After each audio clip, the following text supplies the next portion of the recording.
Wake up, pray Fajr and reflect on the beauty of the early morning.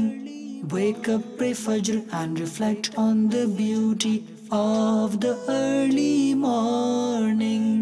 Morning with Madani Channel. أعوذ بالله من الشيطان الرجيم. بسم الله الرحمن الرحيم. قل هو الله أحد الله الصمد لم يلد ولم يولد ولم يكن له كفوا أحد. صدق الله المولانا العظيم وصدق رسوله النبي الحبيب الكريم.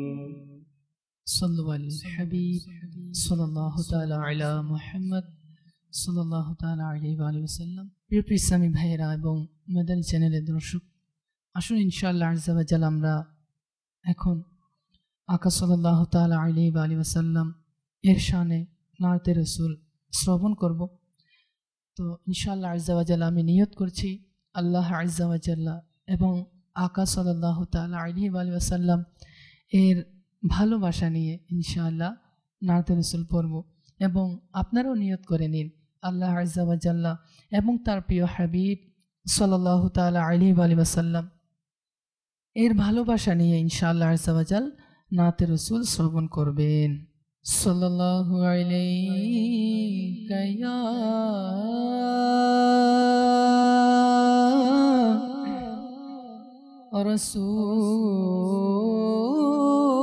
রাসূলুল্লাহ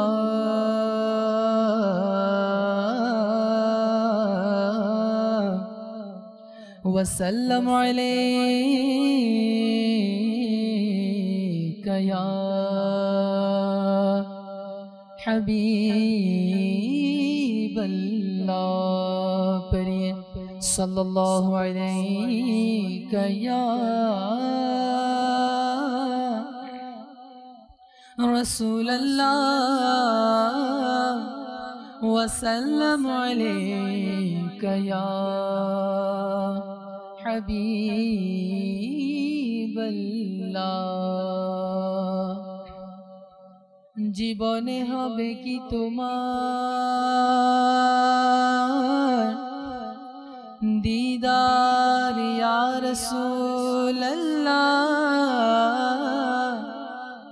এ আশায় রয়েছি আমি গুনাহগার ইয়া রাসূলুল্লাহ। সাল্লাল্লাহু আলাইকা ইয়া রাসূলুল্লাহ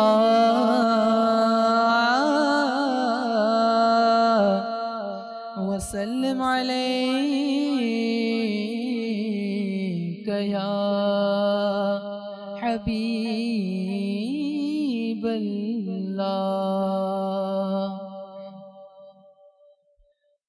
قلت حيلتي أنت وسيلتي قلت حيلتي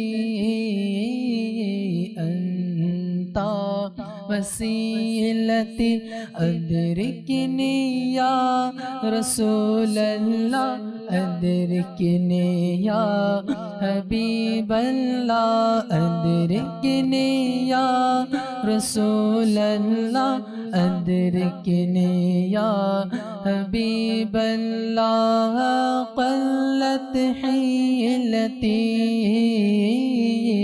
أنت وسيلتي أدركني يا رسول الله أدركني يا حبيب الله أدركني يا رسول الله أدركني يا حبيب الله. গুনাহের যায় না যে আভাস আমার ইয়া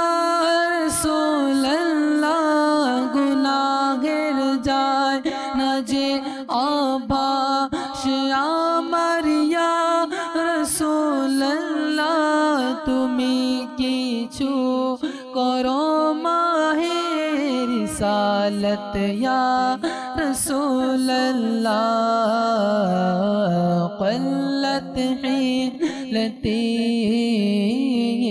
أنت وسيلتي أدركني يا رسول الله أدركني يا حبيب الله أدركني يا رسول الله أدركني يا حبيب الله কোনে কোনে প্রতি কোনে বেড়ে যাচ্ছে যে গুনাহ ইয়া রাসূলুল্লাহ আকা ইয়া হাবিবাল্লাহ কোনে কোনে প্রতি কোনে বেড়ে যাচ্ছে যে গুনাহ কোনে কোনে প্রতি কোনে বেড়ে যাচ্ছে যে গুনাহ তবুও নেই তাতে কোনো অনুতাপ ইয়া রাসূলুল্লাহ গুনাহ করে মন হলো হয় পাথরের মতো শক্ত গুনাহ করে মন হলো হয় পাথরের মতো শক্ত কোথায় গিয়ে করে শোনাবো দুঃখ আমার রাসূলুল্লাহ قلت حيلتي أنت وسيلتي أدركني يا رسول الله أدركني يا حبيب الله أدركني يا رسول الله أدركني يا حبيب الله বাঁচিতে চাই আমি ইয়া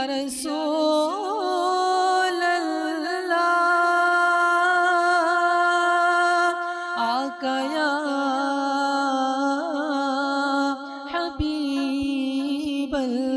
হাবিবাল্লাহ বাঁচিতে চাই তবু আমি পারি না যে বাঁচতে হয় বাঁচিতে চাই তবু আমি পারি না যে বাঁচিতে হয় গুনাহের হয়েছে এমন অভ্যাস ইয়া রাসূলুল্লাহ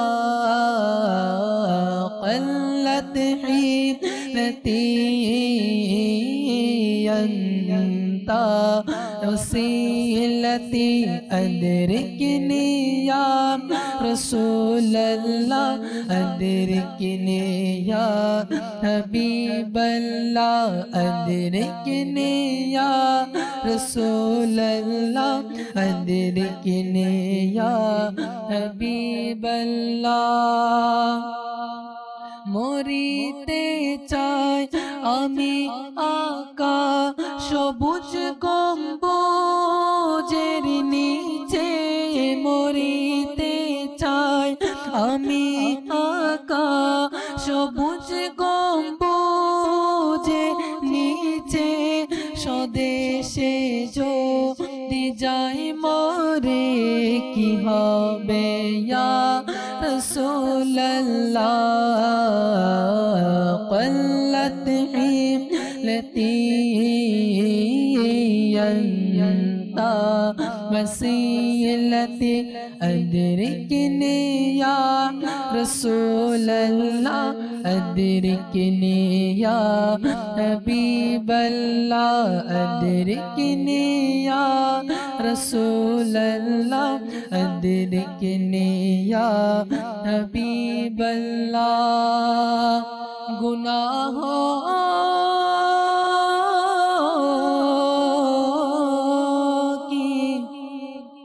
गुनाहों की नहीं जाती, गुनाहों की नहीं जाती है आदत या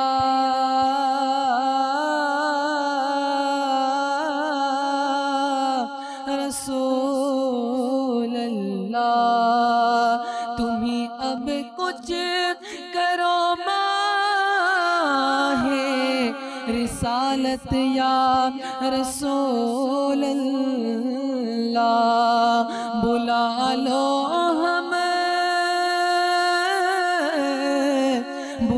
लो हम गरीबों को, बुला लो या रसूल अल्लाह। आका या हबीब अल्लाह। क़ल्लत हीलती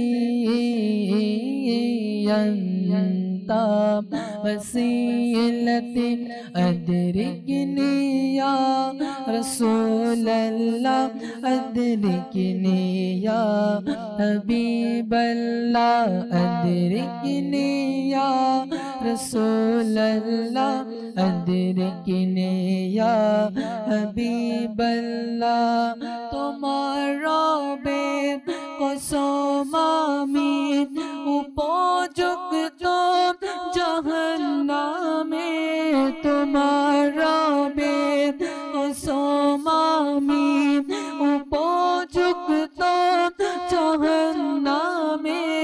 বাঁচাতে পারবে তোমারি शफाअत या रसूल अल्लाह। क़ल्लत हीलती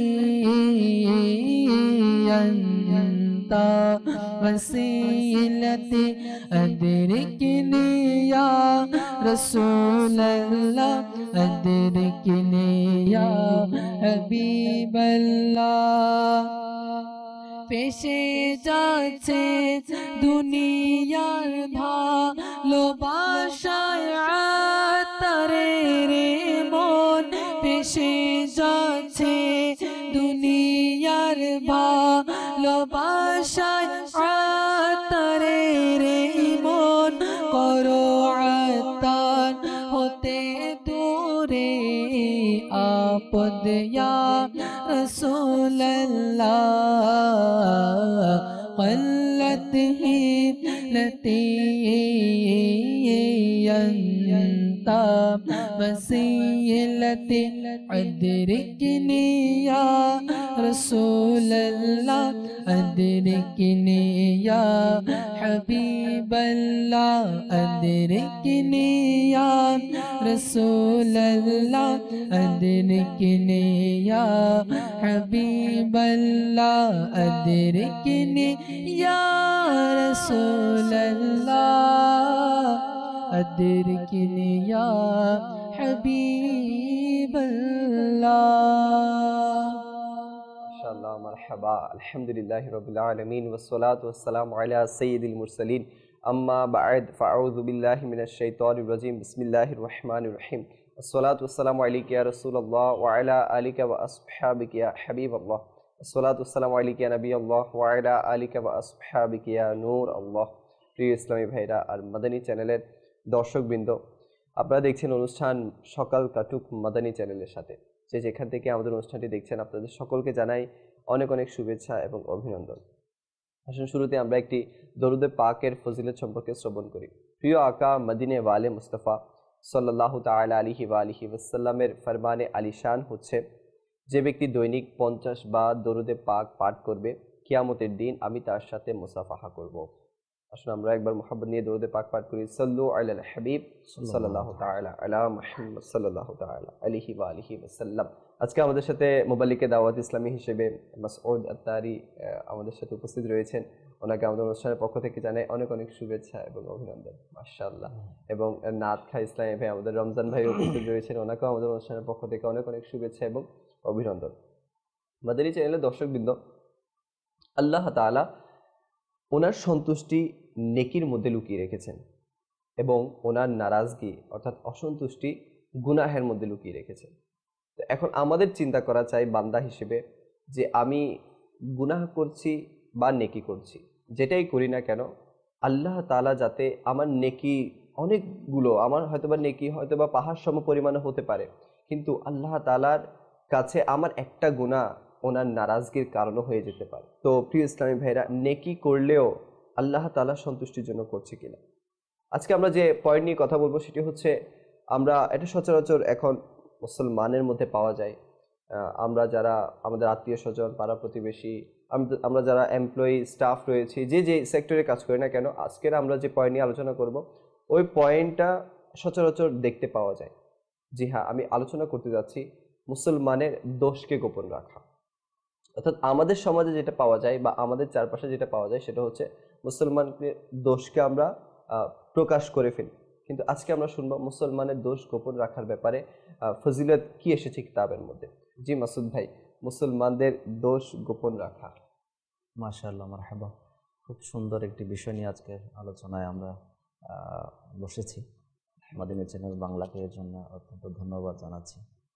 আসলে মুসলমান তো ওই ব্যক্তিকে বলা হয় আল মুসলিমু মান সালিম আল মুসলিমান মিন লিসানিহি ওয়া ইয়াদিহি। মুসলমান হচ্ছে একে অপরের দোষকে গোপন রাখবে, অর্থাৎ তার হাত থেকে, তার জিহ্বার অনিষ্টতা থেকে অপর মুসলমান ভাই যাতে নিরাপদ থাকে। এখন আমরা যদি মুসলমান ভাইয়ের দোষকে চারিদিকে ছড়িয়ে দেই, ফাঁস করে দেয়, তো আমি আর মুসলমান ভাইয়ের কি হক আদায় করলাম? আজকে তো আপনি মসজিদ বলেন আর বাজার বলেন, স্কুল বলেন বা মাদ্রাসা বলেন, প্রত্যেক জায়গায় একে অপরের দোষকে ফাঁস করার ক্ষেত্রে প্রতিযোগিতা আমরা নেমে গেছি। তো আসলে যদি এর আযাব আর গোপন করার কি ফজিলত রয়েছে, এটা যদি আমরা জানতাম বা আমাদের সন্তানদেরকে আমরা যদি শিক্ষা দিতাম, তাহলে আমরা কখনো মুসলমান তো অনেক উপরের কথা, কোনো বিধর্মীরা আমরা দোষ তালাশ করতাম না, এটা আমরা সবার সামনে ফাঁস করতাম না। তাই কোরআনে পাকের দিকে যদি আমরা যাই, আল্লাহ তাআলা কোরআনে পাকের 26 পারার সূরা হুজুরাতের 12 নম্বর আয়াতের মধ্যে আল্লাহ তাআলা ইরশাদ করেছেন, 2-3টা মানুষের দোষের কথা আল্লাহ তাআলা এখানে ইরশাদ করেছেন। মুমিনদেরকে সতর্ক করতে গিয়ে আল্লাহ তাআলা বলেন, ইয়া আইয়ুহাল্লাযীনা আমানু ইজতানিবু কাসীরাম মিনায-যান্নি ইন্না বা'দায-যান্নি ইসমান। প্রথমত হচ্ছে, হে ঈমানদারগণ, আমি আয়াতে পাকের কিছুটা সারমর্ম আপনাদের সামনে তুলে ধরছি, যে হে ঈমানদারগণ, তোমরা অধিক হারে ধারণা করা থেকে তোমরা বেঁচে থাকো, কেননা কতক ধারণা গুনাহ রয়েছে। যে আমরা প্রত্যেক কিছুতে ধারণা আমাদের বিবেককে চালাই, এটা কেন করেছে, এরকম কেন চলছে, আমাকে এরকম বললো কেন, প্রত্যেক কিছুতে আমাদের ধারণার যেটা একটা রয়েছে মাত্রা, এটাকে আমরা সামনের দিকে বাড়াতে থাকি। আর কোরআনে পাকে বলা হচ্ছে অধিক ধারণা করা থেকে তোমরা বেঁচে থাকো, কেননা কতক ধারণা এমন রয়েছে যা গুনাহ, গুনাহ থেকে বাঁচতে হবে। দ্বিতীয় নম্বর যেটার কথা আল্লাহ তাআলা ইরশাদ করেছেন সেটা হচ্ছে ওয়ালা তাজাসসু, তোমরা আইব পরস্পর একে অপরের আয়েব তালাশ করো না, অর্থাৎ দোষ তালাশ করো না। এরপর আল্লাহ তাআলা গীবতের কথা বলছেন, যে তোমরা গীবত করো না। এই আয়াতে পাক একটা আয়াতের মধ্যে 12 নম্বর আয়াতে আল্লাহ তাআলা সূরা হুজুরাতের মুসলমানদেরকে 3টা গুনাহ থেকে বিরত থাকার জন্য বলেছেন। তিনটাই কিন্তু মারাত্মক একটা গুনাহ, আর একটার পিছনে যদি আমরা লেগে যাই না, আস্তে আস্তে সবগুলো করাটা আমাদের জন্য আসান হয়ে যাবে। প্রথমত অধিক ধারণা থেকে সব কিছুর জন্ম নেয়। তো এখন আমরা যদি অধিক ধারণা করা থেকে যদি বেঁচে থাকি, ইনশাআল্লাহ গুনাহের রাস্তা ওখানে বন্ধ হয়ে যাবে ইনশাআল্লাহ। এরপর আসছে একে অপরের দোষ তালাশ করা। হাদিসে পাকের মধ্যে রয়েছে, যে ব্যক্তি কোনো মুমিন ব্যক্তির, কোনো মুমিন বান্দার দোষকে গোপন রাখবে, গোপন করবে। দোষ আমি দেখে নিয়েছি, দোষকে গোপন করবে। কিয়ামতের দিন আল্লাহ তাআলা তার দোষগুলোকে গোপন রাখবে। কিয়ামতের ভয়াবহ অবস্থা, ওই দিনে আল্লাহ তাআলা আমাদের দোষগুলো গোপন রাখবেন। লিয়াকত ভাই, আমরা চাই, আমি কতটুকু ভালো আমি জানি, প্রত্যেকে জানে প্রত্যেকের দোষ কতটুকু আর সে ব্যক্তিগতভাবে ভালো কতটুকু। এমন আমাদের কিছু দোষ রয়েছে যেগুলা যদি সমাজের মধ্যে ছড়িয়ে পড়ে, হয়তো সমাজ আমাদেরকে ধিক্কার, নিন্দা জানাবে। মা বাবা হয়তো আমাদেরকে সন্তান বলে পরিচয় দিতে ঘৃণা করবেন। তো হয়তো এমন এমন অপরাধ মানুষ করে বসেছে, পথ চলার তার সাহস হবে না, যদি পথ চলে তো মানুষ তাকে ঢিল ছুড়বে। তো এই দোষগুলো আমরা চাই না যে আমাদের দোষগুলা ছড়িয়ে পড়ুক বা মানুষের কাছে ফাঁস হয়ে যাক। আমরা আপ্রাণ চেষ্টা করি আমাদের দোষটাকে গোপন রাখার জন্য। আচ্ছা, এটার জন্যে লিয়াকত ভাই, বর্তমান সমাজের মধ্যে যেটা চলছে, আমার একটা অপরাধ কেউ দেখে ফেলেছে, এটা যে দেখেছে মানে জ্ঞান না থাকার কারণে তারা এমন করে থাকে, হয়তো তার চোখটা উপরে ফেলে।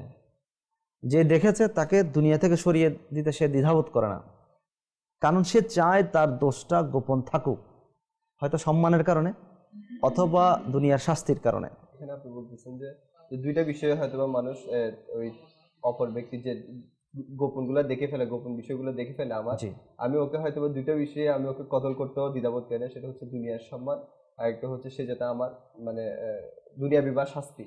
কিন্তু দেখুন সে দুনিয়ার মানুষকে ভয় করছে, কিন্তু সে রব তাআলা মালিককে ভয় করছে না। আল্লাহর উপর তাওয়াক্কুলের অভাব। আসলে আমি কিভাবে আসছি দুনিয়াতে এবং আমাকে কিভাবে চলতে হবে এবং আখিরাত যে একটা জিনিস আছে সেটা আমরা পরিবারের মধ্যে চর্চা করছি না।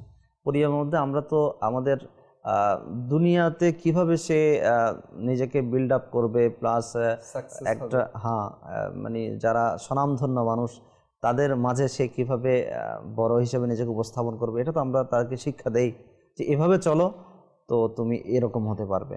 কিন্তু তাকে নেককার আল্লাহর ওলিদের, আম্বিয়াগণ আলাইহিস সালাতু সালামদের জীবনী শোনাই না যে এরকম চলো তো আল্লাহ ওয়ালা হতে পারবে। তো দুনিয়াতেও তোমার সুন্দর একটা জীবনের ব্যবস্থা হয়ে যাবে, আখিরাতের জীবনে সুন্দর হবে।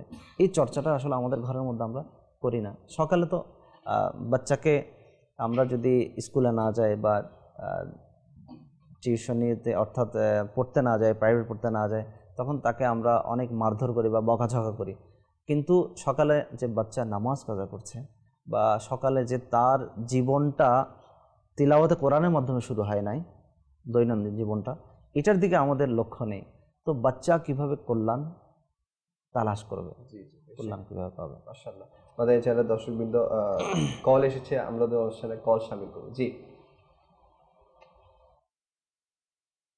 মাহমুদ ইমান আব্দুল আরজ করছি কুমিল্লা থেকে।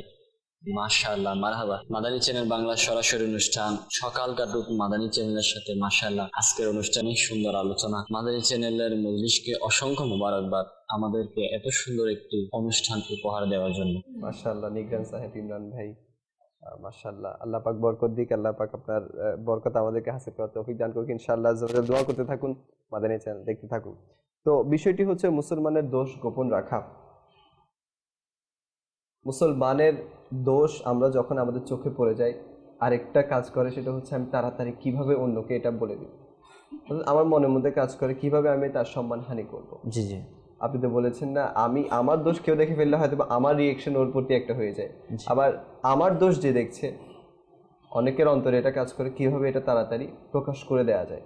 কিন্তু আপনি বলেছেন যে যে ব্যক্তি দুনিয়াতে কোনো মুসলমানের দোষ গোপন রাখবে, কিয়ামতের দিন আল্লাহ তাআলা তার দোষ গোপন রাখবে।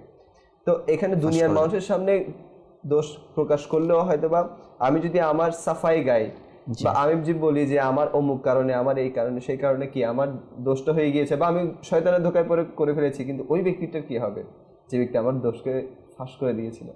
তার তো আল্লাহ তাআলা কিয়ামতের দিন সকল মাখলুকাতের সামনে দোষকে প্রকাশ করে দিবেন, তখন ওই অবস্থা কেমন হবে? আল্লাহ তাআলার চেয়ে বড় দোষ গোপনকারী আর কেউ নেই। খালিক হিসাবে আল্লাহ তাআলা সবকিছুতে সেরা, আল্লাহ তাআলা তো তুলনায় হয় না। কিন্তু আল্লাহ তাআলা বান্দার প্রতি এতই দয়ালু যে আল্লাহ তাআলা চায় বান্দার দোষকে গোপন করতে। হাদিসে পাকের মধ্যে রয়েছে, যে ব্যক্তি মানুষের দোষ তালাশের মধ্যে লেগে যায়, তো আল্লাহ তাআলা তার দোষকে, তার আইবকে, ত্রুটিকে আল্লাহ তাআলা ফাঁস করে দেন। আচ্ছা, আল্লাহ তাআলা যে যার দোষকে ফাঁস করে দেন, তো তার সম্মান ঘরের মধ্যেও বাকি থাকে না, অর্থাৎ ঘরের মধ্যে আল্লাহ তাআলা তার দোষকে ফাঁস করে দেন, তাদের কাছে সে পরিচিত হয়ে যায়, তার মুখোশটা উন্মোচন হয়ে যায়। একজন মুসলমান হয়ে আমরা অপর মুসলমান ভাইয়ের যদি কোনো দোষ দেখে ফেলি, তো আমার ফার্স্ট কাজ হচ্ছে তার দোষটাকে গোপন করা।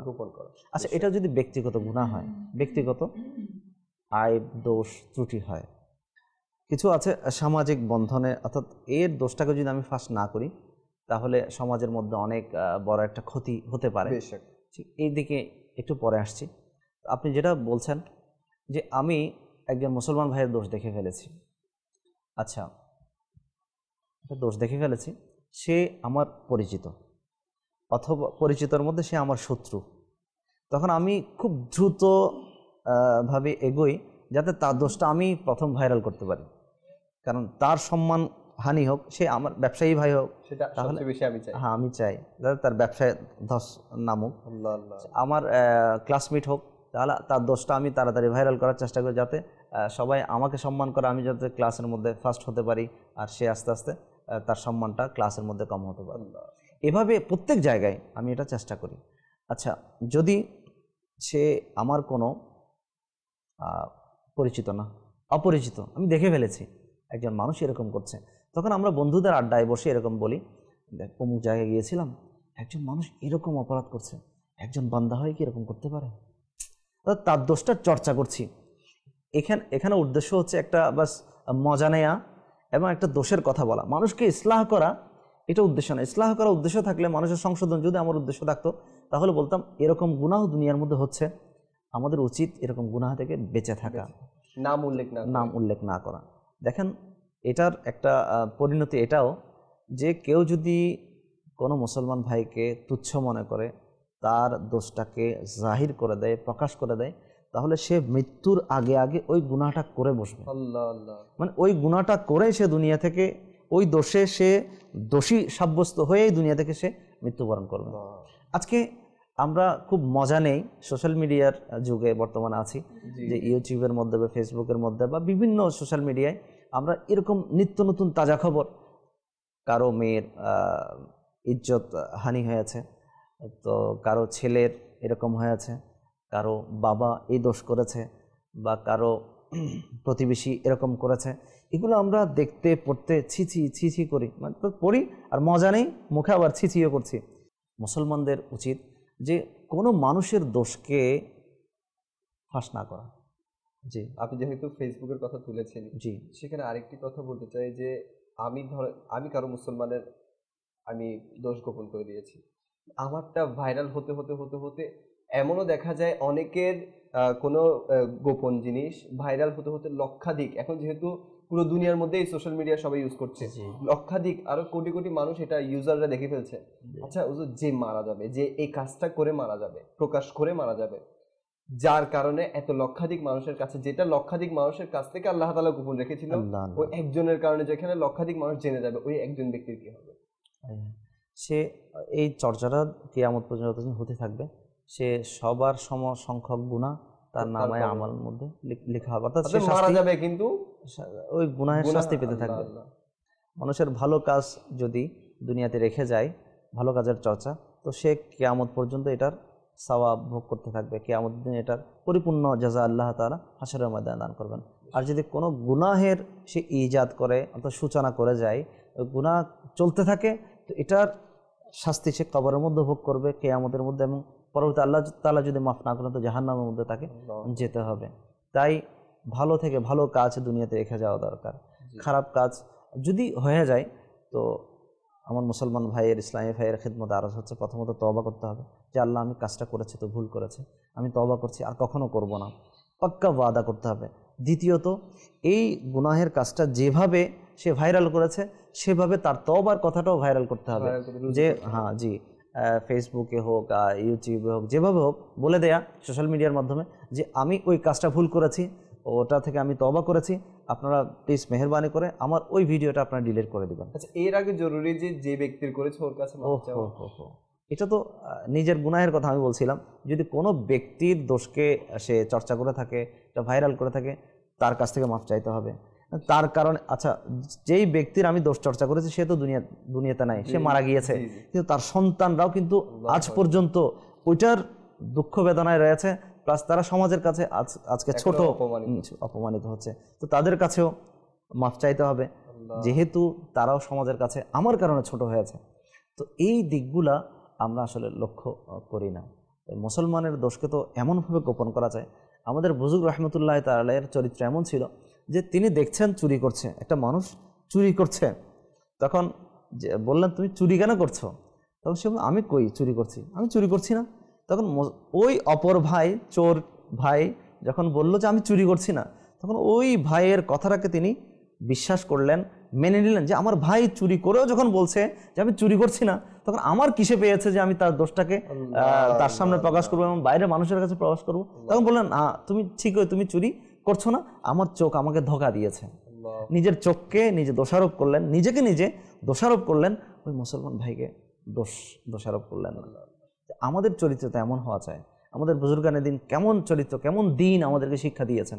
আসলে আমরা দিনের চর্চা তো করি না, শুধু আলখেল্লা পরে আছি, মসজিদে যাচ্ছি, নামাজ পড়ছি, বা আমি নিজেকে সাধু হিসেবে উপস্থাপন করার জন্য যা কিছু বাহানা করার তা করছি।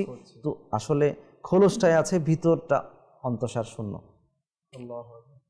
এখানে আরেকটা পয়েন্ট, একটা হচ্ছে যে কোন মুসলমানের দোষ আমি দেখেছি, আবার সে অন্তর হয়তো আল্লাহ তাআলার অন্তর তওবাও করে নিয়েছে, তাহলে তাকে আবার যাতে সে গুনাহটা না করে আমি তাকে গিয়ে বুঝানো, সংশোধন নিতে বোঝানো উচিত আমার।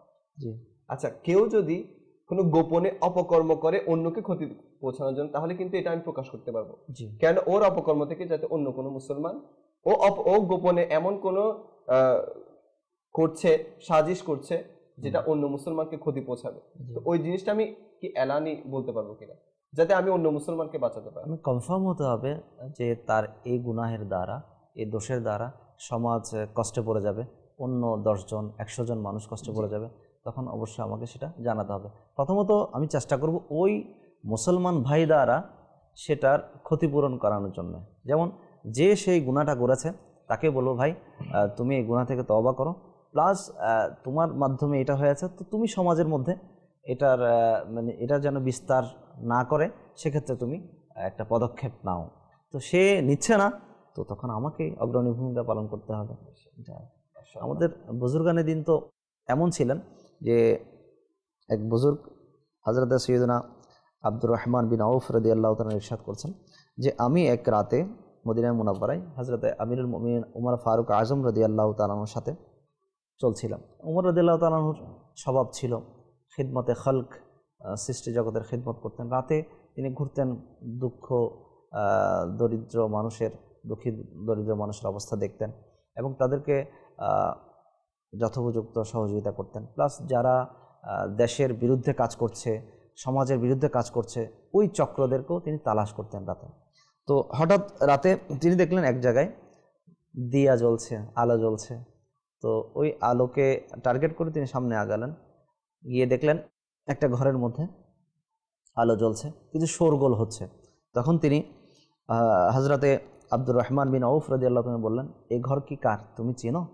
তখন তিনি বললেন, না সূচক জবাব দিলেন। তখন বললেন, এটা হচ্ছে রবিয়া বিন উমাইয়া বিন খালফের। তো এরা এখানে শোরগোল করছে, মদ খাচ্ছে, গানের আসর জমিয়েছে, তো কি করা যায়?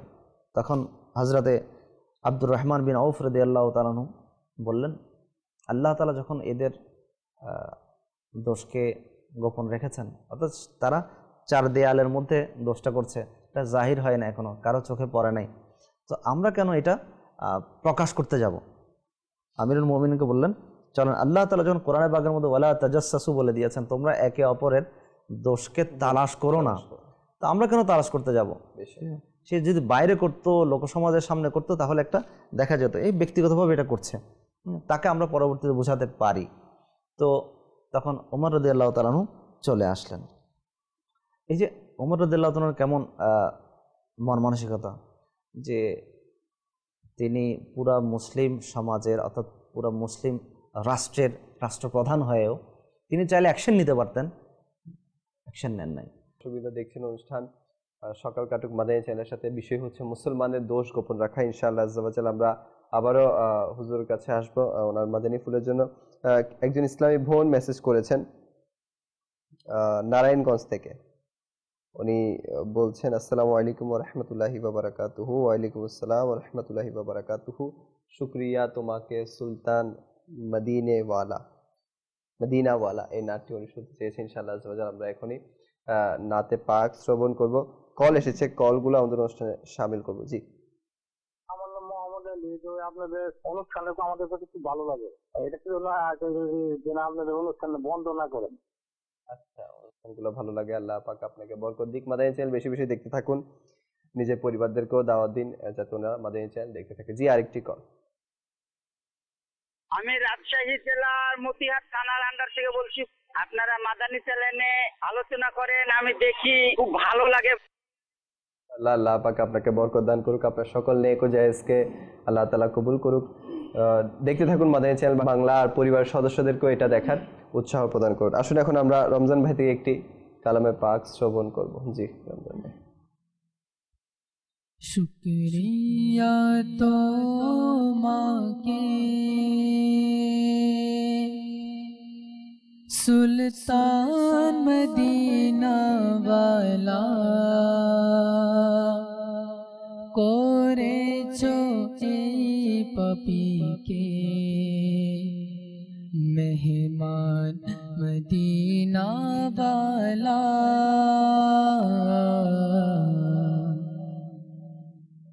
শুকরিয়া তোমাকে সুলতান মদিনা ওয়ালা, করেছো এই পাপীকে মেহমান মদিনা ওয়ালা, করেছো এই পাপীকে মেহমান মদিনা ওয়ালা।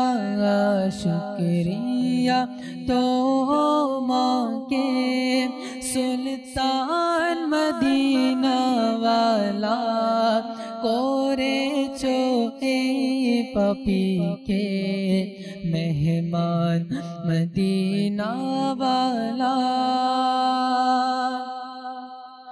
ডেকেছো এই গুনাহগারকে মদিনাতে তুমি, ডেকেছো এই গুনাহগারকে মদিনাতে তুমি, করলে এহসানের পর করলে এহসানের পর এহসান মদিনা ওয়ালা, করেছো এই পাপীকে মেহমান মদিনা ওয়ালা। শুকরিয়া তোমাকে সুলতান মদিনা ওয়ালা, করেছো এই পাপীকে মেহমান মদিনা ওয়ালা। তোমার প্রেমে ধন্যবাদ করো আমায় আকা, তোমার প্রেমে ধন্যবাদ করো আমায় আকা, হয় যেন তামর সামান, হয় যেন তামর সামান, আকা মদিনা ওয়ালা। শুকরিয়া তোমাকে সুলতান মদিনা ওয়ালা, করেছো এই গুনাহগারকে মেহমান মদিনা ওয়ালা, করেছো এই পাপীকে মেহমান মদিনা ওয়ালা। আহ যদি তোমার প্রেমে কেঁদে কেঁদে যদি তোমার প্রেমে দেখে দে আমার বের হয়ে যায় যেন, বের হয়ে যায় যেন এই প্রাণ মদিনাওয়ালা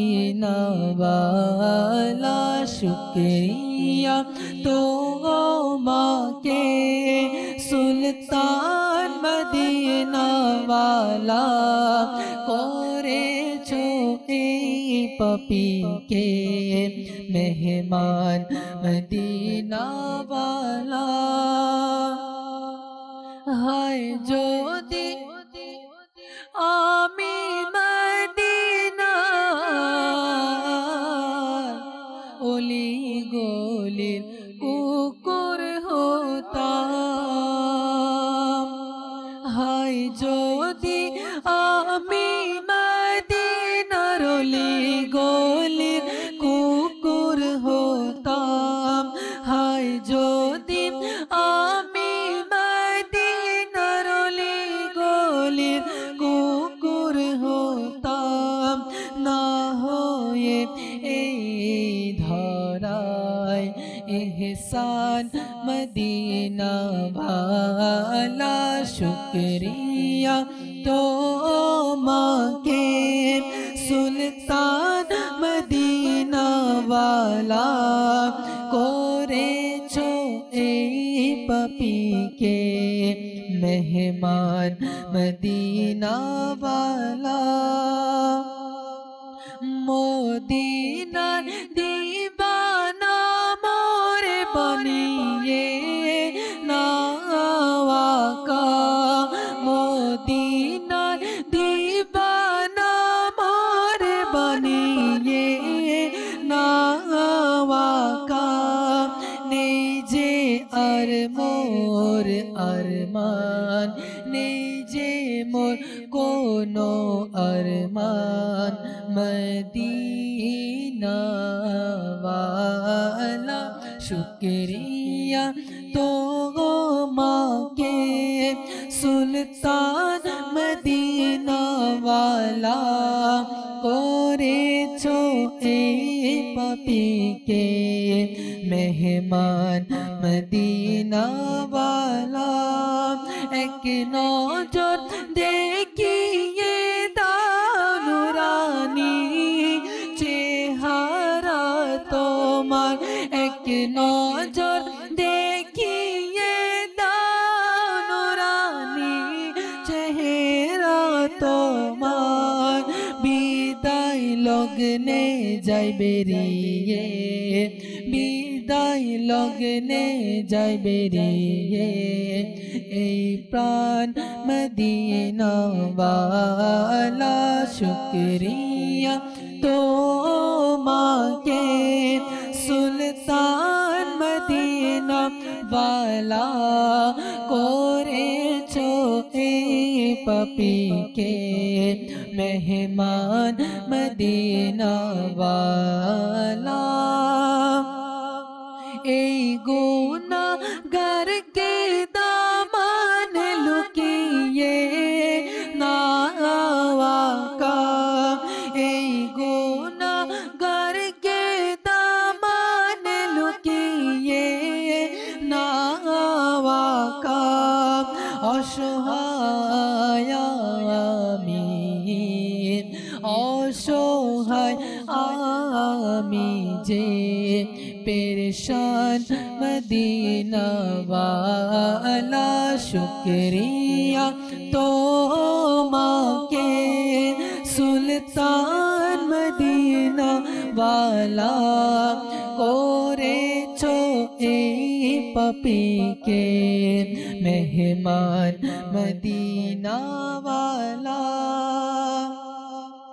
হায় যদি আত্মার হতো দুনিয়া হতে বিমুখ, হায় যদি আত্মার হতো দুনিয়া হতে বিমুখ, শুধু চাই তোমারি, শুধু চাই তোমারি প্রণিধান মদিনা বালা শুকরিয়া তোমাকে সুলতান মদিনা বালা করেছো এই পাপীকে মেহমান মদিনা বালা করেছো এই পাপীকে মেহমান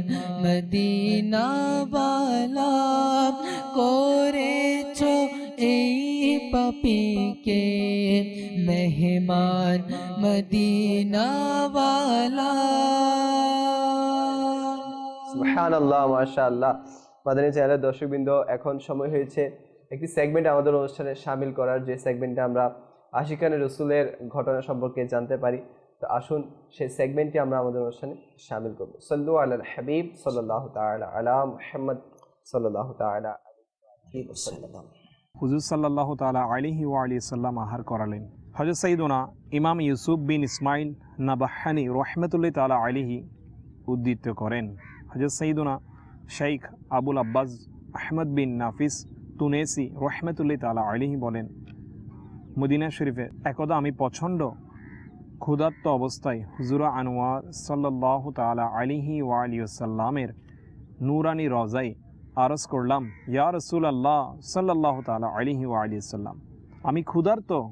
এমন সময় আমার তন্দ্রাভাব এসে গেল।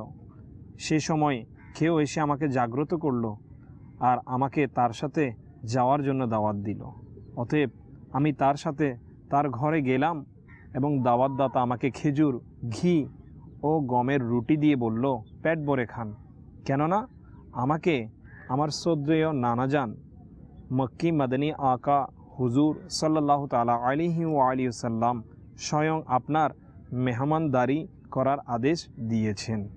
ভবিষ্যতে কখনো ক্ষুধার্ত হলে আমাদের কাছে চলে আসবেন। আল্লাহ তাআলা রহমত তার উপর বর্ষিত হোক, তার সদকায় আমাদের বিনা হিসেবে কমা হোক।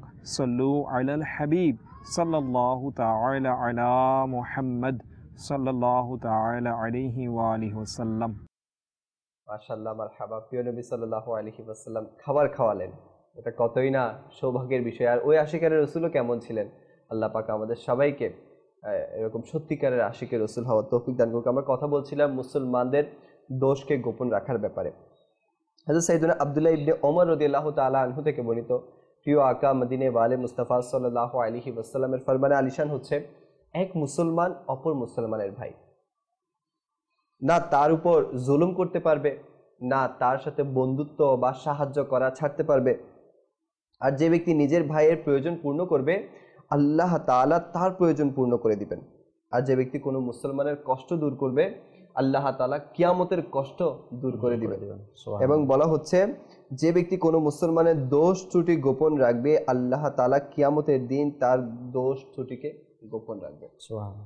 তো আমরা মুসলমান হয়ে মুসলমানের দোষ ত্রুটিকে আমরা প্রকাশ করছি। আচ্ছা মাসুদ ভাই, আমরা কি এটা পারি না যে মানুষের দোষকে গোপন রেখে আমরা ভরা মজলিসে ওই মুসলমানের, যে মুসলমানের দোষ আমার সামনে জাহির আমি দেখে ফেলেছিলাম, ওই মুসলমানকে আমি সবার সামনে সম্মানিত করি? কতই না ফজিলতের বিষয় হবে। তার দিল হয়তো বা কি নেকির দিকে ঝুঁকে যাবে, বা আমার সম্পর্কে একটা ভালো ধারণা তার জন্মাবে। কিন্তু আমি যদি কোনো মুসলমানের দোষকে, অ্যাবকে প্রকাশ করে দিই, তাহলে ও লাঞ্ছিত হবে ঠিক, কিন্তু ওর অন্তরের মধ্যে আমি কখনো আর জায়গা করে দিতে পারবো না। কিন্তু বলা হচ্ছে মুসলমানের অন্তরে জায়গা করে নেওয়া, এটা কতই না সৌভাগ্যের বিষয়। যেটা তো আমার লাভ, সেটাই না আমি করবো।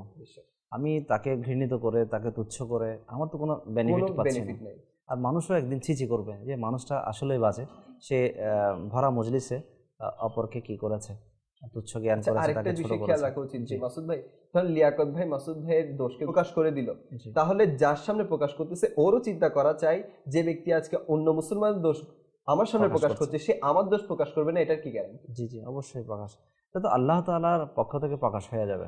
আল্লাহু আকবার। তো আল্লাহ তাআলা আসানি দান করুন। যেটা বলেছিলেন এর আগেই, কিছুক্ষণ আগে, যে মুসলমানের আমরা দোষকে আমরা তাড়াতাড়ি চাই কে ভাইরাল করতে পারে। জি জি আরেকটা কথা হচ্ছে যে যে আমরা কোনো প্রশাসনের লোক না যে তদারকি করব, ওই মুসলমানের দোষ ত্রুটিগুলো বের করব, কিন্তু এমনও দেখা যায় প্রকাশ্যে কেউ গুনাহ করছে, প্রকাশ্যে কেউ কারো কতল করছে, আমরা অন্য মুসলমানরা সেটা ভিডিও বানাতে ব্যস্ত হয়ে যাই। আচ্ছা, এই ভিডিওটা বানিয়ে সাথে সাথে কিভাবে ফেসবুকে আপলোড করা যায় সেটার কাজেও ব্যস্ত হয়ে যায়।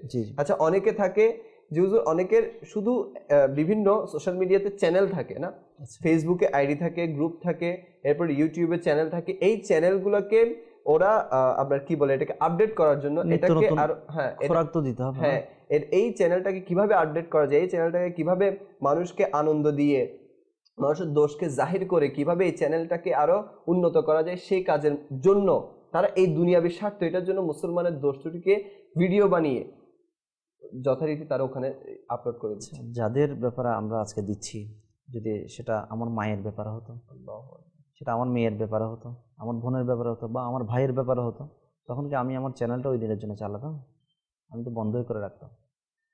তো দেখেন, আমি আজকে অপরজনের ভিডিওটা ভাইরাল করে আমি মজা নিচ্ছি, তো যার ভাই যার ছেলে তার তো কষ্ট লাগছে না? আর মজলুমের কষ্টটা, দোয়াটা, বদদোয়াটা আল্লাহ তাআলার দোয়া তাড়াতাড়ি কবুল হয় এর বিপক্ষে। তো আল্লাহ তাআলার আখিরাতের হিসাবটা আমাদের একটু নজর রাখা যায়। আজকে আমি ভাইরাল করে দিলাম, এটা তো আসান ব্যাপার। হযরতে জুরাইস রাদিয়াল্লাহু তাআলা আনহু অনেক বড় আল্লাহ তাআলার ওয়ালি ছিলেন। উনি শুধু মায়ের একটা কথায় সাড়া দেন নাই, এই জন্যে ওনাকে একটা খেসারত দিতে হয়েছিল। এখন আমাদের বর্তমানের সোশ্যাল মিডিয়া পেলে তো এটা খুব সুন্দর করে ভাইরাল করতো, এত বড় বুজুর্গ এই কাজ করে বেরিয়েছেন, হাই হাই এনাকে তো কতল করে দেওয়া দরকার, এই করে দেওয়া দরকার, সেই করে দেওয়া দরকার। শুধু উনি নামাজ পড়ছিলেন, ওনার মা ডাকলেন আর উনি নামাজে সাড়া দিতে পারলেন, কারণ নামাজের কারণে কীভাবে সাড়া দিবেন? উনি ইস্তেহাদ করেছেন যে আমি কি এখন নামাজে থাকবো নাকি আমার মায়ের ডাকে সাড়া দিব। এখন মায়ের মন, মা বললো তুমি আমার ডাকে কেন সাড়া দাও নাই? তুমি ততক্ষণ পর্যন্ত মৃত্যুবরণ করো না যতক্ষণ পর্যন্ত তোমাকে আল্লাহ তাআলা কোনো বেশ্যা নারীর চেহারা না দেখায়। এরকম একটা বদদোয়া করে দিলেন। মা তো মা, মার জোবান এমন যে আল্লাহ তাআলা আরশের মধ্যে দোয়া কবুল হয়ে যায়। এই জুরাইস রাদিয়াল্লাহু তাআলা গেলেন হজ করার জন্য, বের হলেন, তখন অবস্থা খারাপ হয়ে গেল আর কি। একজন মহিলা যে অনেক দিন ধরে একটা কুচক্র তার বিরুদ্ধে কাজ করছিল, যে মানে তাকে একটা গুনাহের কাজে ফাঁসানোর জন্য ফাঁসাতে পারলো না। শেষ পর্যন্ত মহিলা অপকর্মে লিপ্ত হলো। শেষ পর্যন্ত ওই বাচ্চার বাবা হিসেবে জুরাইস রাদিয়াল্লাহু তাআলাকে ইঙ্গিত করলেন যে আমার এই গর্ভে যেটা সন্তান রয়েছে সেটা অবৈধ বাচ্চা, ঠিক, কিন্তু জুরাইজের সন্তান। মানুষ এটা শুনে তো ওনাকে মার ধর যা করার তা করলো, ওনার ইবাদতখানা পুরো ভেঙে দিল। শেষ পর্যন্ত আল্লাহ তাআলার দয়ায় ওনাকে আল্লাহ তাআলা ক্ষমতা দান করলেন। উনি মারধর খাওয়ার পর তারপর বাচ্চাকে ইঙ্গিত করে বললেন, হে পেটের সন্তান তুমি বলো, সন্তান তুমি বলো তোমার বাবাকে। তোমার বাবা তখন বললেন, আমার বাবা আপনি না, আমার বাবা হচ্ছে অমুক রাখাল। জি, অমুক রাখাল। তখন মানুষের ভুল ভেঙে গেল। তখন মানুষ চাচ্ছে এখন তার ওই হযরত জুরাইস রাদিয়াল্লাহু তাআলার ঘরটা অর্থাৎ ইবাদতখানাটা কি স্বর্ণ দিয়ে বেঁধে দিবে না রূপা দিয়ে না মনে মাণিক্য দিয়ে বেঁধে দিবে? না, যেভাবে ছিল সেভাবে বেঁধে দাও, এখন আর দরকার নেই। তো এই যে এরকম কিছু জিনিস আমরা সোশ্যাল মিডিয়ার মধ্যে আজকে দেখি, হয়তো পেপারের মধ্যে পড়েছি, এক কোণা পড়েছি তো 10 কোণা আমি বাড়িয়ে এটাকে উপস্থাপন করছি, এবং ছি ছি ধিক্কার জানাচ্ছি। তো আমি আজকে করে তো পার পেয়ে যাচ্ছি উপস্থিত, কিন্তু পরক্ষণে আমার দ্বারা যদি এরকম কোনো বা এর চেয়ে কোনো বেশি বড় অপরাধ হয়ে যায়, তখন আমি চেহারা কোথায় লুকাবো? এটাও হতে পারে আপনি যেটা বলেছেন যে ওইটা তো লোকে ভুল বশত ওনাকে প্রথমে যা করার মাধ্যম করে ফেলেছেন, এরপর পরে বুঝতে পেরেছেন। ঠিক সেম ভাবে আমারও হয়তো বা অনেক সময় তো দেখার ভুল হতে পারে, বা আমারও ব্যাপারটা বুঝার ভুল হতে পারে, কিন্তু আমি যেভাবে উপস্থাপন করছি লোক কিভাবে নিচ্ছে এটাকে, তো আমি যদি দেখে আমি নিজে এটাকে গোপন রেখে ফেলি তাহলে আমারও ফায়দা, ওই মুসলমানেরও ফায়দা। আমাদের চ্যানেল দর্শকবৃন্দ কয়েকটি কল এসেছে, আমাদের অনুষ্ঠানে কলগুলো শামিল করবো। জি, আমি কুমিল্লা থেকে বলছি, মোহাম্মদ কবির হোসেন আফতারি। আমি ওই একটা গল্প শোনার জন্য নাথ নূর নবী এসেছে, নূর নিয়ে এসেছে এই নাথ। আচ্ছা, আল্লাহ পাক আসায় দেখুন, ইনশাআল্লাহ আমরা শ্রবণ করবো। আরেকটি কল। আত্মীয় শ্যামনগর থেকে আমি বলছি, তার নাচ শুনতে চাই। আচ্ছা, নাতে পাক ইনশাআল্লাহ আমরা অনুষ্ঠান শেষে করে আবারও ইনশাআল্লাহ নাতে রাসূল পাক সাল্লাল্লাহু আলাইহি ওয়াসাল্লাম শ্রবণ করব। জি মাসুদ ভাই, এই যে দোষ গোপন রাখা, আমাদের এটা অভ্যাসের মধ্যে আসা চাই যে আমরা দোষকে গোপন রেখে ওনার প্রশংসাটা করি। জি জি বলুন। আমি আসলে প্রথমে নিজের দোষগুলো যে সকালে উঠে যদি চর্চা করি না, নিজে নিজে সকালে উঠে ফজরের নামাজ পড়ে আমি প্রথমে মনে করে আমি কিয়ামতের ময়দানে দাঁড়িয়ে আছি। এখন আমার হিসাব নিকাশ একটু পরে শুরু হবে। আমি একটু চিন্তা করি আমার এই জীবনে আমি কি কি দোষ করেছি, যেগুলো মানুষের কাছে দোষণীয়। তো আল্লাহ তাআলা দরবারে তো অবশ্যই এগুলো দোষণীয় হবে। মানুষ যেগুলোতে ছিচি করে এরকম কি কি কাজ আমি করেছি, আমার গোপন আমি দরজা বন্ধ করে অন্ধকারে আমি কি কি কাজ করেছি, যেগুলো আমি জানি আর যে স্থানে করেছি সে স্থান জানে, অথবা আমি জানি বা যার সাথে করেছি সে জানে।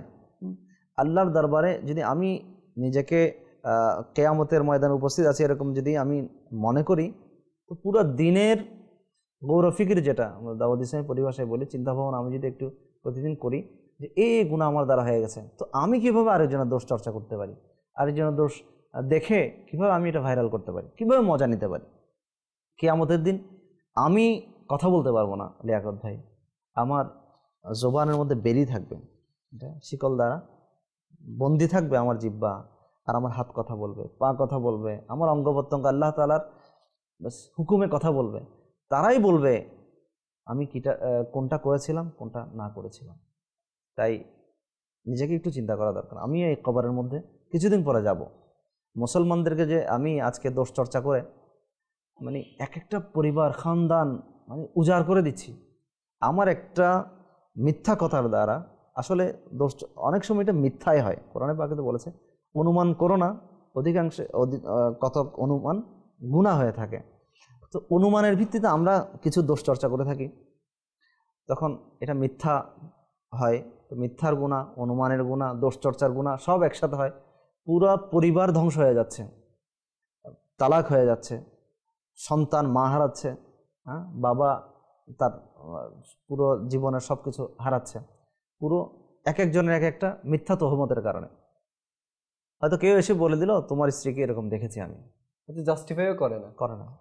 আচ্ছা ভিডিও এখন বানানো সম্ভব, পিকচার সে কালেকশন করলো, এডিটিং করে মানে ভিডিও পর্যন্ত খুব সুন্দরভাবে আপনাকে এডিট করে দেখিয়ে দিবেন। তখন আপনি কি করবেন, আপনি তো রাগের ছলে বা আপনি এখন টেনশনে আছেন, তো দিয়ে দিলেন, তালাক দিয়ে দিলেন বা মার দিয়ে দিলেন, অথবা নিজে সুইসাইড করে ফেললেন, বা আপনার স্ত্রীকে আপনি কিছু করে ফেললেন, পরক্ষণে আপনাকেই তো টেনশন করতে হবে, ঠিক না? আপনার বাচ্চারা মা পাবে না, বাবা পাবে না। এরকম নিগরানি সূরা তো মিসালে মুআশারার মধ্যে অনেক বয়ান করেন যে এরকম হয়ে যাচ্ছে যে একটা উড়ো কল এসেছে, হ্যাঁ, অথচ ঘরের বউ এটা রিসিভ করে নাই, শাশুড়ির হাতে পড়েছে, হ্যাঁ, কেন কল করেছেন, ছেলেকে বললো এরকম বউয়ের সাথে এরকম, এখন বাস তুই খানদানের মধ্যে লড়াই শুরু হয়ে গেল, এমনকি কতল পর্যন্ত হয়ে গেল। তো আল্লাহ তাআলা হেফাজত করুক। এই সোশ্যাল মিডিয়ার যুগ, এটাকে আমরা একদম বিশ্বাস না করে, যে মানুষ বলেছে না, জিবরিল তো এসে খবর দেয় নাই, জিবরিল আমিন আলাইহিস সালাতু সালাম যদি এসে খবর দেন, যদি কোনো নবী খবর দেন, তাহলে এটাই সত্য। কোরআনে পাক যা বলেছেন তা সত্য, হাদিসে পাকে যা ইরশাদ হয়েছে তা সত্য। আর যদি রাসূল পাক সাল্লাল্লাহু তাআলা আলাইহি ওয়াসাল্লামকে যদি খাবের মধ্যে দেখা হয়, এটা সত্য, এবং এটা আমাকে যখন বলেছে আমি এটা আমল করতে পারবো। আমি দেখেছি আমার রাসূল পাক সাল্লাল্লাহু আলাইহি ওয়াসাল্লামকে নবী এসে বলেছেন, সত্য। কিন্তু আর কেউ খাবে দেখেছে বা কেউ এসে আপনাকে বলেছে, এটা ততক্ষণ পর্যন্ত বিশ্বাস করবেন না। লিয়াকত ভাই, বড় বড় যেগুলো গুনাহ রয়েছে সেগুলোর ক্ষেত্রে আল্লাহ তাআলা এমন বিধান রেখেছেন যে এট এ টাইম 4 জন মানুষ দেখতে হবে। যেগুলো বেবিচার, আমরা আজকে কোর্টের মধ্যে, আদালতের মধ্যে বা অনেক জায়গায় আমরা এটা ভাইরাল করে থাকি যে কোনো পুরুষ বা নারীর মধ্যে বেবিচার সংঘটিত হয়ে আছে, এটার জন্যে 4 জন সাক্ষী জরুরি। আচ্ছা 4 জন সাক্ষী কেমন, এ দেখে চলে গেল, আরেকজন আসলো দেখলো, এরকম না, এট এ টাইম 4 জন একই সময়ে দেখেছে, এরকম হতে হবে, এবং 4 জনের সাক্ষী মিলতে হবে, আলাদা আলাদা সাক্ষ্য দিবে, মিলতে হবে, তখন এটা করতে পারবে। তো এটার উদ্দেশ্য হচ্ছে, এখানে কিতাবের মধ্যে বলা হচ্ছে যে বুজুর্গরা বলছেন যে আল্লাহ তাআলা চান বান্দার দোষটা গোপন করতে। আচ্ছা গুনাহ করে ফেলেছে, অনেক বড় গুনাহ করেছে, তো এমন একটা কন্ডিশন আল্লাহ তাআলা লাগিয়ে দিয়েছেন যে 4 জন সাক্ষী এট এ টাইম দেখতে হবে। 3 জন হলেও হবে না, এবং ছোট হলে হবে না, হ্যাঁ, সবাই প্রাপ্তবয়স্ক বালিগ হতে হবে, এরকম কিছু কন্ডিশন রয়েছে। এবং ফাসিক হবে না, যারা আদিল ন্যায়পরায়ণ এরকম ব্যক্তি হতে হবে। তো আল্লাহ তাআলা চান বান্দার দোষকে গোপন করতে। তো আমি আর আপনি কে যে বান্দার দোষকে আমি ফাঁস করে দিয়ে আমি মজা নিব? আল্লাহ আল্লাহ আল্লাহ। এই জন্যই এই কিতাবের মধ্যে এটাও বলেছেন যে যে বান্দা যখন আল্লাহ তাআলার ভালোবাসার স্বাদ পেয়ে যায়, মিষ্টতা পেয়ে যায়, আল্লাহ তাআলা তার দোষকে মানে সংশোধনের কাজে লাগিয়ে দেয়। সে আর অন্যের দোষ মানে খোঁজার ক্ষেত্রে ওর টাইমই থাকে না, নিজের দোষ খুঁজতে থাকে। তো আমাদের উচিত আমরা নিজের দোষকে খুঁজে খুঁজে খুঁজে খুঁজে এগুলো সংশোধন করি। আসলে আপনি বলেছেন যে আমি অপর মুসলমানের দোষ তো আমি এখন প্রকাশ করে দিচ্ছি, আমি যদি ওনার একটা তো আমার দোষ আমার সামনে প্রকাশ হয়েছে, কিন্তু আমি আমার সারা জীবনের দোষগুলোকে যদি লিস্ট করি তাহলে সেগুলার সামনে হয়তো ওনার এই দোষটা কিছুই না। এটা আমি আর আমার রব তাআলাই জানে যে আমি কত বড় গুনাহগার, আমার কতগুলা খামি, আমার কতগুলা ত্রুটি রয়েছে। তো আমাদের এগুলা থেকে বাঁচা চাই, দোষ গোপনকারী হওয়া চাই। তো হুজুর আপনার শেষ মাদানী ফুল যে আমাদের মুসলমান হিসেবে, আমরা যারা মাদানী চ্যানেল দর্শক এখন দেখছেন, আমরা মুসলমান হিসেবে কিভাবে আমরা এই আমলটা করতে পারি যে মুসলমানকে আমরা সম্মান হানি করার চেয়ে সম্মান কিভাবে দিতে পারি, ইজ্জত কিভাবে দিতে পারি, সে সম্পর্কে যদি বলেন। এর ফজিলতের উপর যদি আমরা নজর রাখি তো ইনশাআল্লাহ আমাদের সম্মান দেওয়ার একটা বিধান চলে আসবে। আমির আহলে সুন্নাত দামাত বারাকাতুহুম আলিয়া কিতাব লিখেছেন যে ইহতিরামে মুসলমানের সম্মান, ছোট একটা পুস্তিকা, হয়তো 10-12 পৃষ্ঠা হবে। এটা যদি আমরা পড়ে নেই না, মুসলমানের সম্মান কেমন করা চায়, তখন আমাদের জানা হয়ে যাবে। একটা রিওয়ায়াত শুনে নেই, সৈয়দনা উকবা বিন আমির রাদিয়াল্লাহু তাআলা, যিনি ওনার কাতেব লেখক হযরত সৈয়দনা আবু হুসাইম রাদিয়াল্লাহু তাআলা বলেন যে হুজুর, আমার পার্শ্ববর্তী একজন প্রতিবেশী, সে মদ খায়, শরাব খায়, আমি চাচ্ছি তাকে অ্যারেস্ট করিয়ে দিতে, আপনি কি বলেন? না, এটা এরকম করো না। বারবার চাচ্ছে, হুজুর আপনি অনুমতি দেন, আমি চাচ্ছি আমার ওই প্রতিবেশীকে অ্যারেস্ট করাই দেয়, সে মানে দুর্গন্ধ ছড়াচ্ছে এবং প্লাস রাতে শোরগোল করে, এগুলো মানে খারাপ দেখায়, প্লাস আমার খুব কষ্ট হচ্ছে, আমি চাচ্ছি যে তাকে অ্যারেস্ট করাই দেয়, কারণ সে দোষী, রাষ্ট্রীয়ভাবেও দোষী, সামাজিকভাবেও সে দোষী, সে দোষীকে ধরিয়ে দেয়। তখন তিনি বললেন যে এমন করো না, তোমার ধ্বংস হয়ে যাবে যদি তুমি এমন করো। কেননা আল্লাহ তাআলা মাহবুব সাল্লাল্লাহু তাআলা আলাইহি ওয়াসাল্লাম ইরশাদ করেছেন, যে ব্যক্তি কোনো মুসলমান ভাইয়ের দোষকে লুকায়, সে যেন এমন যে জীবিত কন্যাকে, যে আগে যে জাহিলি যুগে দাফন করা হতো, জীবিত কন্যাকে দাফন করে দেয়া, এরকম একটা কন্যা সন্তানকে কবরের মধ্যে সে জীবিত করে দিল। অর্থাৎ জাহিলি যুগে তো জীবন্ত মেয়েদেরকে দাফন করা হতো, কবর দিয়ে দেওয়া হতো। এরকম মেয়েকে আপনি পুনরায় জীবন দান করলে যে সওয়াবটা পাবেন, এমন সওয়াব হচ্ছে একজন মানুষের দোষকে গোপন রাখলে। এরকম একটা ঘটনা পড়ে গেল, স্মরণে চলে আসলো, ইমাম আজম আবু হানিফা রাহমাতুল্লাহ তাআলা, ওনার একজন এরকম প্রতিবেশী ছিলেন যিনি মধ্যবয়ে ছিলেন। হঠাৎ ওনাকে একদিন অ্যারেস্ট করে নিয়ে যায়। পরদিন যখন রাতে ওনার কোনো শোরগোল শুনছেন না, তো ইমাম আজম আবু হানিফা রাহমাতুল্লাহ তাআলা বলছেন, আজকে এই কোথায় গেল, আজকে সে শোরগোল করছে না কেন, আমার প্রতিবেশী ভাইয়ের কি হলো? তিনি খবর নিলেন, জানতে পারলেন যে ওনাকে অ্যারেস্ট করে নিয়ে গিয়েছে সরকার। তখন তিনি থানায় গেলেন, তখন ওনার পক্ষে সুপারিশ করলেন যে আমার প্রতিবেশী আপনি ছেড়ে দেন, যে এনার খেয়াল আমি রাখবো ইনশাআল্লাহ। অর্থাৎ ওনার পক্ষে তিনি জামিনদার হয়ে ওনাকে নিয়ে আসলেন। তিনি বললেন, হুজুর আমি মদ্যপায়ী, আমি শরাবি, আপনি আমার পক্ষ হয়ে সুপারিশ করতে গেলেন। এই ব্যবহারে উনি খুব খুশি হয়ে ওনার হাতে মুসলমান হয়ে যা হওয়ার দীক্ষা নিলেন। তো এরকম হওয়া চাই আমাদের স্বভাব, যে বিধর্মীয় হোক অমুসলিমও হোক, আমার প্রতিবেশী হলো, তার দোষকে আমি গোপন রেখে তাকে সংশোধনের সুযোগ দেব। দেখেন লিয়াকত ভাই, আমি যদি দোষ চর্চা করে ফেলি না, তার আর সংশোধনের কোনো সুযোগ থাকে না। কেউ একটা মার্ডার করেছে, ঠিক আছে, এখন তার ওই পক্ষ যদি কেস না করে যদি তাকে মাফ করে দেয়, বুঝিয়ে দেয়, আমি এরকম দেখেছি লিয়াকত ভাই, নিজের সন্তানকে নিজের সামনে মেরে ফেলেছে। তখন বাবাকে বলা হচ্ছে আপনি কেস করেন, না না, বাবাকে বলা হচ্ছে যে আপনি একে মেরে ফেলেন, না আমার সন্তান চলে গিয়েছে, আমার ব্যথাটা আমি জানি, তাকেও যদি আমি মেরে ফেলি বা জনসমুখে ছেড়ে দেয়, সবাই মেরে ফেলে, তো তার মা বাবারও তো বুকটা খালি হবে। তো এই যে একটা মন মানসিকতা, আমার বাচ্চা চলে গেছে, টেনশন নেই, এটার হিসাব কিয়ামতের দিন হবে, তাকে একটা সংশোধনে আমি সুযোগ দেই। এরকম হওয়া চাই যে আমি যদি মাফ করে দেই, ইসলামের মধ্যে মাফের বিধান রয়েছে, আমি কেস না করলাম, মাফ করে দিলাম, উভয় খানদানের মধ্যে, বংশের মধ্যে এমন একটা ভ্রাতৃত্বের বন্ধন সৃষ্টি হবে যে কেয়ামত পর্যন্ত একটা নজির থাকবে। আল্লাহ তাআলা আমাদেরকে অপর মুসলমান ভাইকে নিজের চেয়ে বেশি প্রাধান্য দেওয়ার, অপরের দোষকে গোপন করার, মাফ করে দেয় আল্লাহ তাআলা সেই তৌফিক নসিব করুন ইনশাআল্লাহ। মাদানী চ্যানেল দর্শকবৃন্দ, অনুষ্ঠানের সময় একেবারে শেষের দিকে। তো মাশাআল্লাহ মাহবুব আলীকে দাওয়াত ইসলামী থেকে অনেক সুন্দর মাদানী ফুল শ্রবণ করেছি। আল্লাহ পাক আমাদেরকে এই মাদানী ফুলগুলোর উপর আমল করার তৌফিক দান করুক, অপর মুসলমান ভাইয়ের দোষ গোপনকারী হিসেবে কবুল করুক।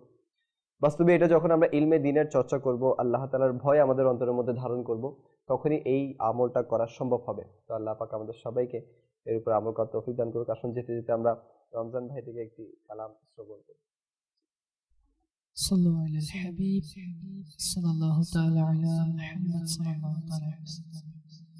صلى الله عليك يا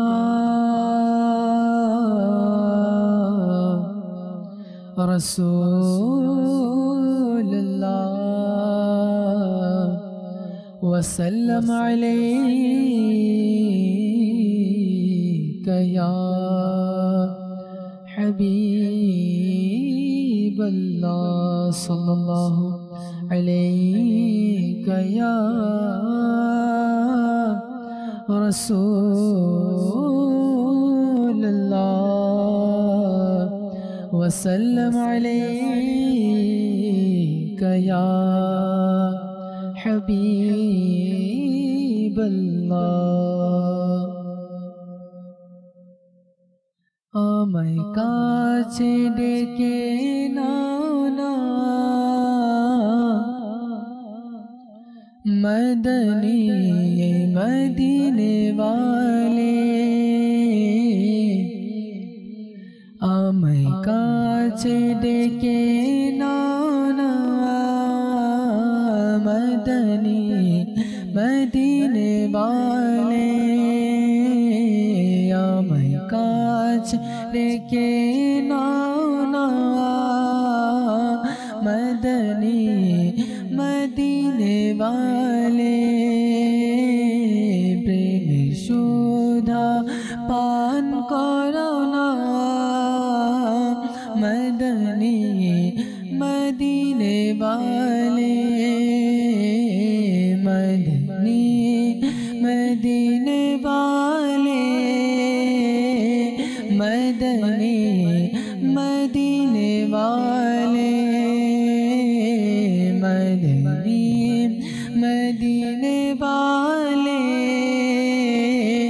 मदनी मदीने वाले।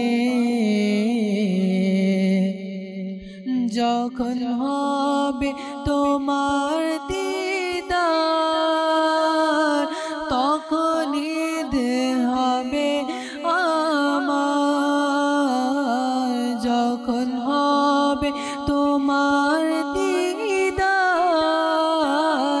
তখনই হবে আমার, আমার স্বপ্নে এসো না আকা, আমার স্বপ্নে এসো না मदनी मदीने वाले, मदनी मदीने वाले, मदनी मदीने वाले, मदनी मदीने वाले, मदनी मदीने वाले। আমি যদিও গুনাহগার তবু উম্মত আমি তোমার, আমি যদিও গুনাহগার তবু উম্মত আমি তোমার, তোমার চরণে রাখো না, তোমার চরণে রাখো না মদনী মদিনে वाले, আমায় কাছে কাছে ডেকে নাও না মদনী মদিনে वाले প্রেমের সুধা পান করাও না কা প্রেমের সুধা পান করাও না মদনী মদিনে वाले আমার মা বাবা সহচর ভুলে যাবে রোজে মাহশর আমার মা বাবা সহচর ভুলে যাবে রোজে মাহশর ইয়া নবী তুমি ভুলো না ইয়া নবী তুমি ভুলো না মদনী মদিনে वाले हाँ मदनी मदीने वाले मदनी मदीने वाले मदनी मदीने वाले मदनी मदीने वाले তোমার প্রেম চাই যে আত্মার তাতে সদা থাকে যেন গ্রেফতার তোমার প্রেম চাই যে আত্মার তাতে সদা থাকে যে গ্রেফতার ধনের মোহ দূর করো না ধনের মোহ দূর করো না মদনী মদিনে वाले मदनी मदीने वाले मदनी मदीने वाले मदनी मदीने वाले आका मदनी मदीने वाले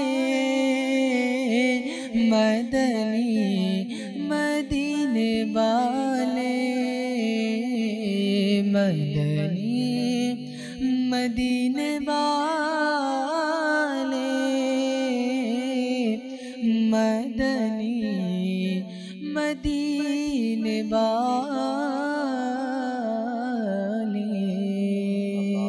আমাদের চ্যানেল দর্শক ভালো থাকবেন সুস্থ থাকবেন সাল্লু আলাল হাবিব সাল্লাল্লাহু তাআলা আলা মুহাম্মদ সাল্লাল্লাহু তাআলা আলাইহি ওয়া আলিহি ওয়াসাল্লাম Wake up, pray Fajr and reflect on the beauty of the early morning.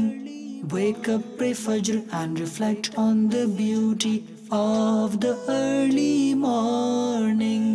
Morning with Madani Channel.